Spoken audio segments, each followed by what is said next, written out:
আজি মই বাঁহগাজলি আৰু মাংস বনাম। বাঁহগাজলি সৰু সৰুকৈ কাটি এটা কেৰাহীত সিজাই লৈছোঁ। এফালে মই নহৰু আদা পেষ্ট কৰি লৈছোঁ আৰু পিঁয়াজ আলুখিনি কাটি লৈছোঁ।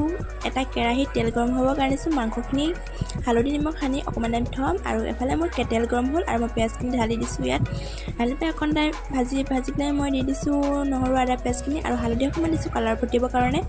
এফালে মই মাংসখিনিও দি দিছোঁ। মাংসখিনি দি ভালদৰে মই মিলাই ল'ম তেলখিনিৰ লগত আৰু অকণমান টাইম ভাজি থাকিম।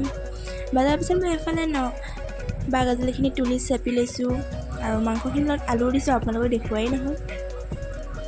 আৰু বাঁহগাজলিখিনি ওপৰত দিছোঁ। মাংসখিনি অকণমান সিজাৰ পিছতে বাঁহগাজলি দিছোঁ আৰু লগত দালি দিছোঁ টেষ্টি হ'বৰ কাৰণে। হালধি নিমখ আৰু জিৰা মিট মছলা সকলোবোৰ দি লৰাই আছোঁ ভালদৰে। পানী দি লৰাই আছোঁ কাৰণ তলত লাগি গৈছে আৰু মোৰ মাংসখিনি হৈ গ'ল আৰু মই মাংস আৰু বাঁহগাজলি আৰু দালি মোৰ ঠাৰিখন বাঢ়ি লৈছোঁ।